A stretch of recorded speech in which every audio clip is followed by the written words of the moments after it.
રાધે રાધે, જય સિયારામ. રાધે રાધે, જય સિયારામ, જય સિયારામ.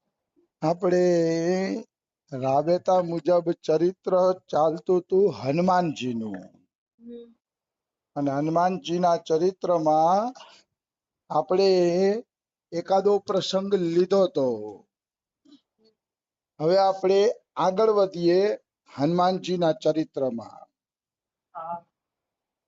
આગળ એવો પ્રસંગ આવે છે કે હનુમાનજી સુગ્રીવના સંકેતથી રામ અને લક્ષ્મણની પરીક્ષા લેવા જાય છે. સુગ્રીવે સંકેત કર્યો કે હનુમાન, ઓલા બે જણા હૈલા આવે છે, તું એની પરીક્ષા લે. જો એ બાલીના મોકલેલા હોય અને એનું મન મેલું હોય ને તો હું ભાગી જાવ અહીંથી. એટલે તું જા અને એની પરીક્ષા લે. તો હનુમાનજી કે ઠીક છે, હું જાઉં છું અને એની પરીક્ષા લઉં છું.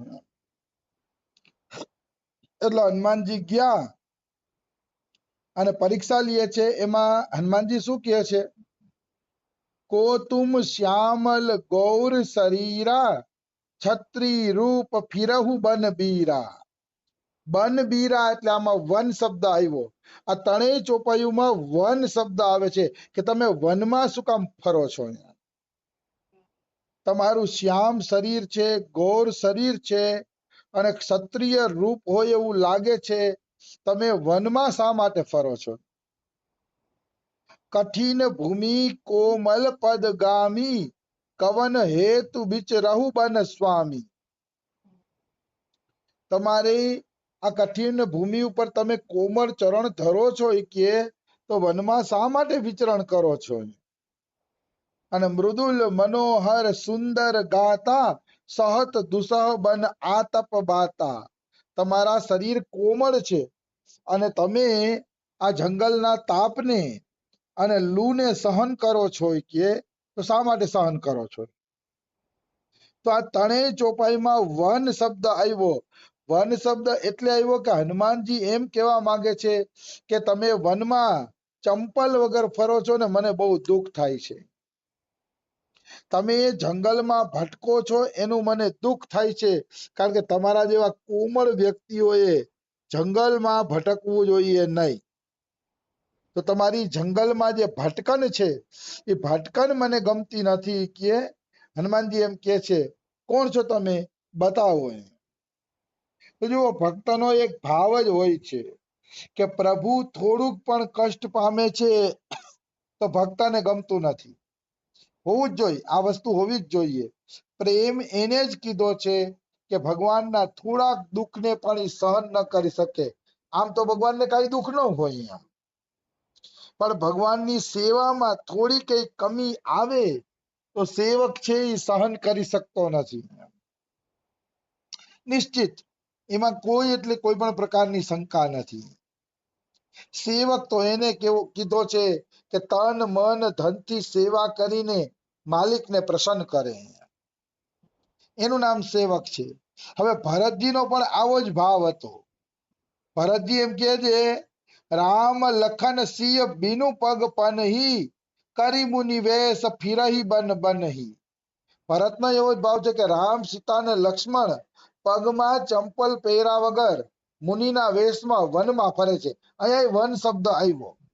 હનુમાનજી પણ વારંવાર વન શબ્દનો પ્રયોગ કરે છે અને ભરતલાલજી પણ વન શબ્દનો પ્રયોગ કરે છે કે મારા સીતારામ લક્ષ્મણ ચંપલ વગર વનમાં ફરે છે, મને ધિકાર છે.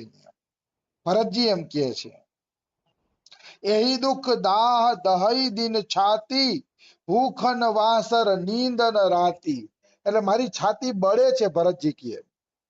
રામ લક્ષ્મણ ને સીતા ચંપલ વગર વનમાં ફરે છે તો એના કારણે મારી છાતી બળે છે અને મને દિવસે ભૂખ લાગતી નથી અને રાત્રે નીંદર આવતી નથી.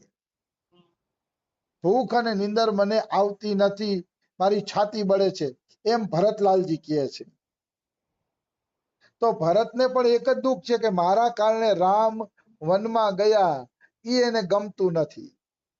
એટલે હનુમાન અને ભરતનો એક જ ભાવ છે કે અમારા કારણે અમારો ભગવાન દુઃખી ન થાય, એને એમને ખુલ્લા પગે વનમાં વિચરણ ન કરવું પડે. તો સેવકનું કામ છે કે સ્વામી દુખી થતા હોય તો સેવક તરત જ એવી સેવા કરે કે સ્વામી સુખી થાય. અને ઈ હનુમાનજીએ કર્યું. શું કર્યું હનુમાનજીએ? લીએ દુવો જન પીઠ ચડાઈ. હનુમાનજીએ કીધું, હે માલિક, હવે તમારે ખુલ્લા પગે વનમાં ભટકવાની જરૂર નથી. તમે બે મારી પીઠ ઉપર બેસી જાઓ. તમે બે જણા મારી પીઠ ઉપર બેસી જાઓ. પીઠ ઉપર બેસાડી લઉં. અને હનુમાનજીએ તરત જ સેવા ચાલુ કરી દીધી. એમ કહે છે કે પછી હનુમાનજી ક્યારેય રામજીને એને બહુ હાલવા દીધા નથી. જ્યાં ને ત્યાં હનુમાનજી એને પીઠ ઉપર બેસાડી લેતા અને પીઠ ઉપર બેસાડીને લઈ જતા. અહીંયા આ ચોપડીમાં તો ત્યાં સુધી લખેલું છે કે સુગ્રીવના ઘરેથી લંકા સુધીની યાત્રા હનુમાનજીના ખંભા ઉપર બેસીને કરી. એવી રીતે પણ અહીંયા કહેવામાં આવ્યું છે. તો હનુમાનજીએ આવી સેવા કરી એટલે હનુમાનજી માટે એમ કહેવાનું, હનુમાન સમ નહીં બળ ભાગી, નહીં કોઉ રામ ચરણ અનુરાગી. હનુમાનજી સમાન બળભાગી આખા સંસારમાં બીજા કોઈ નથી. કારણ કે એ રામના ચરણોમાં અનુરાગ રાખે છે, પ્રેમ રાખે છે. એટલે હનુમાન સમાન આ સંસારમાં બળભાગી બીજા કોઈ જીવ છે જ નહીં. કારણ કે એને રામની ખૂબ સેવા કરી. રામને પછી પગપાળા હાલવા નથી દીધા, કષ્ટ નથી પડવા દીધા હનુમાનજીએ. ઉપરાંત સીતાજીની ખોજ કરી, લક્ષ્મણ માટે જડીબુટ્ટી લાવ્યા, અનેક પ્રકારની સેવા કરી છે હનુમાનજીએ. હનુમાનજીનો સેવામાં જોટો જડે એમ નથી. એવી દિવ્ય સેવા શ્રી હનુમાનજીએ કરેલી છે. એટલે રામ પણ એમ કહે છે કે હનુમાનજી, તારો તો હું ઋણીઓ રહી શીખીએ, તારા ઋણમાંથી હું ક્યારેય મુક્ત નહીં થઈ શકું. આવી વાત કરે છે. તો આ રીતે હનુમાનજીએ રામ અને લક્ષ્મણને પીઠ ઉપર ચડાવી લીધા છે. પીઠ ઉપર ચડાવી અને સુગ્રીવ પાસે લઈ જાય છે.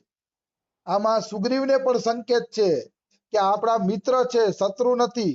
કારણ કે શત્રુ હોત તો હનુમાનજી સુગ્રીવને ઈશારો કરત કે આ વાલીના મોકલેલા છે, તમે ભાગી જાઓ.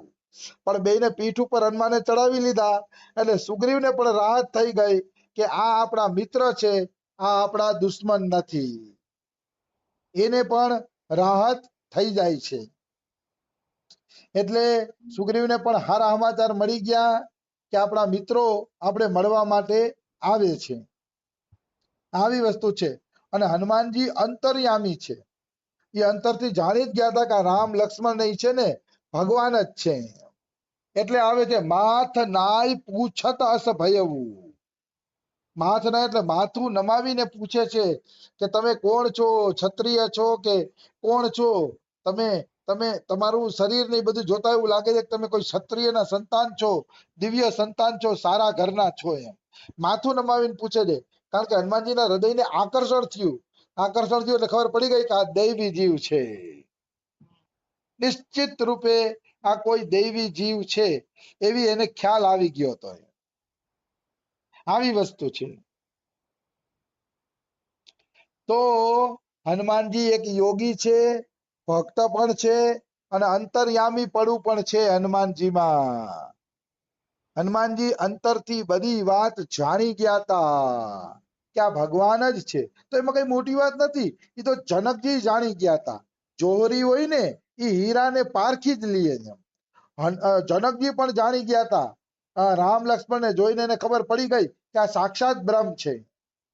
જો અહીંયા ચોપાઈ પણ આપેલી છે, બ્રહ્મ જો નિગમ નેતિ કહી ગાવા, ઉભય ભેસ ધરી કિસોઈ આવા. જનક રાજા બેઠા હોય છે અને વિશ્વામિત્ર રામ અને લક્ષ્મણને લઈને આવે છે. તો એ રામ લક્ષ્મણને જોતા એનું મન ખેંચાણું ને ત્યારે આ ચોપાઈ આવે છે કે જે બ્રહ્મને શાસ્ત્રો નેતિ નેતિ નેતિ કહે છે એ બ્રહ્મ જ શું આ બેયના રૂપમાં મારા આંગણે આવી ગયો છે. જનક રાજાનું મન ખેંચાણું. જનક રાજા જેવા શુદ્ધ વ્યક્તિનું મન ખેંચાય એટલે એને ખબર પડી જ જાય કે આ બ્રહ્મ સ્વરૂપ છે. બ્રહ્મ વગર મારું મન આના તરફ આટલું ન ખેંચાય. અને આવી જ હાલત વિભીષણની હતી. કારણ કે વિભીષણનું હૃદય ચોખ્ખું હતું. એનું હૃદય ચોખ્ખું હતું એટલે એને આવું ખેંચાણ થાય છે હનુમાનજી પ્રત્યે. વિભીષણને પણ હનુમાનજી પ્રત્યે આવું ખેંચાણ થાય છે. આ બધા ચોખ્ખા હૃદયની વાતો છે. જેનું હૃદય ચોખ્ખું હોય ને સહજ જ એનો હારા વ્યક્તિનો સંગ થઈ જાય, હારા વ્યક્તિ પ્રત્યે એને ખેંચાણ થઈ જાય એમ. પણ હૃદય ચોખ્ખું હોવું જોઈએ, એમાં કપટ કે ક્રૂરતા કે કઠોરતા કે એવું કઈ ન હોવું જોઈએ. કોમળતા, પ્રેમ અને સ્નેહ હોવો જોઈએ હૃદયની અંદર. તો એવું હૃદય અવશ્ય સાચા માણસોને ઓળખી જશે. એવું હૃદય અવશ્ય સાચા માણસોને ઓળખી જશે. હું તમને એનું ઉદાહરણ આપું. ઉદાહરણ એવું છે કે વિભીષણજી, હનુમાનજી આવ્યા ને તો એમ કહે છે વિભીષણજી, કી તુમ હરિદાસન મહ કોઈ મોરે હૃદય પ્રીતિ અતિ હોય. હા હનુમાનજી, તમે ભગવાનના દાસોમાં સર્વશ્રેષ્ઠ છો, ભગવાનના ભક્તોમાં સર્વશ્રેષ્ઠ છો. તમે કોઈ ભગવાનના ભક્ત જ છો, કારણ કે તમને જોઈને મારા હૃદયમાં પ્રીતિ ઉત્પન્ન થઈ છે. તમને જોઈને મારું હૃદય તમારા પ્રત્યે ખેંચાય છે. એટલે અવશ્ય તમે કોઈ ભક્તોના, ભગવાનના પ્યારા ભક્ત જ છો. અને કી તુમ રામ દીન અનુરાગી આયવું મોહી કરણ બળ ભાગી, કે તમે સાક્ષાત રામ જ છો અને રામ થઈને મને બળભાગી બનાવવા માટે આવ્યા છો. એવું તો નથી ને કાંઈ કે તમે સાક્ષાત રામ જ હોવે. તો આ ત્રણ ઉદાહરણ આવ્યા, જનકના, હનુમાનજીના અને વિભીષણના, કે એનું હૃદય ચોખ્ખું હતું તો એને હારા વ્યક્તિઓને પરખી લીધા અને હારા વ્યક્તિ પ્રત્યે સહજ એમને ખેંચાણ થવા માંડ્યું. આ છે શુદ્ધ વ્યક્તિના લક્ષણો, શુદ્ધ ભક્તોના લક્ષણો. એનું મન અચાનક જ કહી દે છે કે આ વ્યક્તિ સારા છે. આવું દુષ્યંતનું આવે છે, શકુંતલા અને દુષ્યંતનું. જ્યારે શકુંતલા છે ને ઈ કણવ ઋષિના આશ્રમમાં બારે બેઠી હતી અને દુષ્યંત ત્યાં આવ્યા તો દુષ્યંતે શકુંતલાને જોતા જ આકર્ષિત થઈ ગયા. એને પ્રેમ થયો શકુંતલા પ્રત્યે. શકુંતલા પ્રત્યે પ્રેમ થયો ને તો શકુંતલાને કીધું કે તમે કોણ છો? તો શકુંતલા કે હું કણવ ઋષિની દીકરી છું. તો દુષ્યંત કે ખોટી વાત, તમે કણવ ઋષિના દીકરી હોય જ ન શકો. તમને જોઈને મારું મન તમારા પ્રત્યે આકર્ષિત થયું છે, એટલે અવશ્ય તમે કોઈ ક્ષત્રિયના દીકરી છો. કારણ કે બ્રાહ્મણની દીકરી પ્રત્યે મારું મન આકર્ષિત થાય જ નહીં, એટલો કે મને વિશ્વાસ છે. ત્યારે શકુંતલાએ કીધું કે હા, હું વિશ્વામિત્રની દીકરી છું, ક્ષત્રિયની દીકરી છું અને કણવ ઋષિએ મને પાલી પોસીને મોટી કરી છે. તો મારો કહેવાનો ભાવ શું છે? સારું હૃદય હોય ને એ ઓળખી જ જાય છે કે સત્ય શું છે, અસત્ય શું છે. એની એને પરખ થઈ જ જાય છે, એની એને ઓળખાણ થઈ જ જાય છે. હૃદયની શુદ્ધતા બહુ મહત્વ રાખે છે. જો હૃદયને શુદ્ધ કરવા માટે એક જ ઉપાય છે, બધાયમાં ભગવાનને દર્શન કરો, કે બધાયમાં ભગવાન રહેલા છે તો હૃદય બહુ ઝડપથી શુદ્ધ થઈ જશે. હમણાં હું રામસુખદાસજીના સૂત્રો વાંચતો હતો, એમાં રામસુખદાસજી એમ કહે છે બધાયમાં ભગવાનને જોવા એ સર્વશ્રેષ્ઠ સાધન છે. જેટલા ભગવત પ્રાપ્તિના સાધન છે એ બધાય સાધનોમાં સર્વશ્રેષ્ઠ સાધન ઈ છે કે બધાયમાં ભગવાનના દર્શન કરવા. જે લોકો બધાયમાં ભગવાનના દર્શન નથી કરતા એના મનમાંથી રાગ, દ્વેષ, ઈર્ષા, અદેખાઈ ક્યારેય જાશે નહીં. કારણ કે એ વ્યક્તિ જોશે ને, વ્યક્તિ જોશે એટલે રાગ દ્વેષ થશે કે ફલાણો આવો છે, ફલાણો આવો છે, ઓલો આવો છે, ને એ રાગ દ્વેષ થશે જ, નિશ્ચિત થશે. એટલે બધાયમાં ભગવાનના દર્શન કરો. જો બધાયમાં ભગવાનના દર્શન કરશો ને તો પછી તમને વાંધો આવશે નહીં, નિશ્ચિત. એમાં કોઈ એટલે કોઈ પણ પ્રકારની શંકા નથી. એટલે મનુષ્યએ બધાયમાં ભગવાનને જોવાની આદત પાડવી જોઈએ, કારણ કે એ સર્વશ્રેષ્ઠ સાધન છે અને સૌથી ઝડપથી ભગવાન પાસે પહોંચાડવા વાળું સાધન છે. બધાયમાં કણે કણમાં ભગવાન જુઓ. અરે તમારા રૂવાડે રૂવાડામાં ભગવાન જુઓ, કે હું છું જ નહીં, મારા રૂવાડે રૂવાડે પરમાત્મા જ બિરાજે છે. કારણ કે વાસુદેવ સર્વમ, જો ભગવાન બધાયમાં છે તો મારામાં પણ છે, મારાય રૂવાડે રૂવાડે છે, એવું તમે માની શકો, એવું તમે નિશ્ચિત રૂપે માની શકો, એમાં કોઈ શંકા નથી. અને સર્વત્ર ભગવાન દર્શન કરો. ગોપીઓએ પણ આ જ કર્યું છે, જીત દેખું તિત શ્યામમય. ગોપીઓનું પણ આ સાધન હતું કે જ્યાં જોતા એને અહીંયા શ્યામ જ દેખાતા. આવી વસ્તુ છે. તો હનુમાનજીનું ચરિત્ર હજી તો ઘણું બધું બાકી છે, થોડું ચરિત્ર કાલે લઈ લેશી. રાધે રાધે, જય સિયા રામ.